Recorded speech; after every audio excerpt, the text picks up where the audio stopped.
తెలుగు బుల్లితెరపై కొత్త సీరియల్స్ ఒకటి తర్వాత ఒకటి వచ్చేస్తున్నాయి. మరో కొత్త సీరియల్ కూడా తెలుగు ప్రేక్షకుల ముందుకు కొన్ని రోజుల్లో వచ్చేస్తోంది.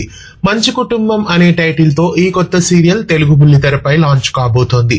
జెమినీ టీవీ ఛానల్లో మంచి కుటుంబం అనే ఈ కొత్త సీరియల్ మరికొన్ని రోజుల్లో వచ్చేస్తోంది. ఇటీవల ఈ సీరియల్ కి సంబంధించిన పూజా కార్యక్రమం పూర్తయింది.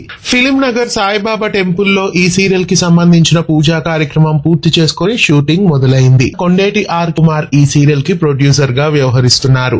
జెమినీ టీవీలో ప్రస్తుతం కొత్త సీరియల్స్ అయితే రావడం లేదు. ఇక మంచి కుటుంబం అనే ఈ కొత్త సీరియల్ మరికొన్ని రోజుల్లో జెమినీలో వచ్చేస్తోంది. బిగ్ బోర్ ఎంటర్టైన్మెంట్స్ బ్యానర్ పైన మంచి కుటుంబం సీరియల్ జెమినీ టీవీలో మరికొన్ని రోజుల్లో వచ్చేస్తోంది. మరి ఈ సీరియల్ స్టోరీ ఏంటి? ఈ సీరియల్ ఏ సీరియల్ కి రీమేక్ గా వస్తోంది? ఈ సీరియల్ లో ఎవరెవరు నటిస్తున్నారు? ఇలాంటి వివరాలన్నీ ఇంకా తెలియాలి. బిగ్ బోర్ ఎంటర్టైన్మెంట్స్ బ్యానర్ పైన ఈ కొత్త సీరియల్ జెమినీ టీవీలో వచ్చేస్తోంది. మరికొన్ని రోజుల్లో రాబోతున్న మంచి కుటుంబం కోసం మీలో ఎంతమంది ఎదురు చూస్తున్నారు కామెంట్ చేయండి. ఇలాంటి మరెన్నో అప్డేట్స్ కోసం ఛానల్ ని సబ్స్క్రైబ్ చేసి పక్కనే ఉన్న బెల్ ఐకాన్ ని యాక్టివేట్ చేయండి. ధన్యవాదాలు.